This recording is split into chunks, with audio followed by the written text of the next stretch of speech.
What's up for February? Venus and Mars make quite the pair, while Jupiter and the Moon are each other's Valentine. And observing M81, aka Bode's galaxy. Venus is still a brilliant beacon in the morning, rising in the couple of hours before the Sun.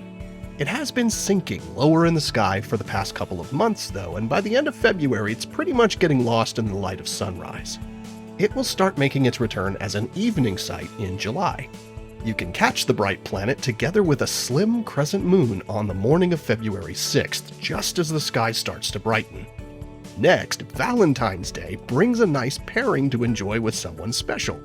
That evening, look for the crescent moon near Jupiter, high in the southwest following sunset. They're just a couple of finger widths apart on the sky, meaning most binoculars will show them in the same field of view. And speaking of the moon, NASA's Viper moon rover is planned to launch later this year, and you can send your name to the moon along with it. Visit nasa.gov/sendyournamewithviper for details.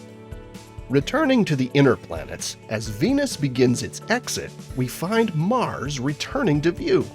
The red planet left the evening sky last September, passing through conjunction, where it was on the opposite side of the Sun from Earth and thus not visible for a few months. It's now just starting to be visible in the predawn sky. In February, it's quite low and not super bright, but you can observe it brightening and rising ever earlier in the coming months. Those with an unobstructed view toward the southeast horizon can look for a close approach of Mars and Venus as the pair are rising during the last week of February. February is a good time to view one of the famed Messier objects known as M81. This is a spiral galaxy similar to our own Milky Way, but just a bit smaller, and it's one of the brightest galaxies in the night sky. It's located about 11.8 million light-years away from us, which means if you're able to observe it, those photons of light hitting your eye have been traveling through space for more than 11 million years to reach you. It was discovered by astronomer Johann Bode in 1774, which is where it gets its other common name, Bode's galaxy. At the time, it was simply cataloged as a nebula or faint fuzzy patch. It wouldn't be until the work of Edwin Hubble in the 1920s that many such faint fuzzy objects were understood to be self-contained galaxies of stars outside the Milky Way and incredibly distant from us. M81 is a bit too dim to see with the unaided eye, but it's visible with binoculars or a small telescope where it appears as a dim patch of light. With a 6-inch telescope, you can resolve the galaxy's bright core, and with an 8-inch telescope, you can begin to make out the spiral arms.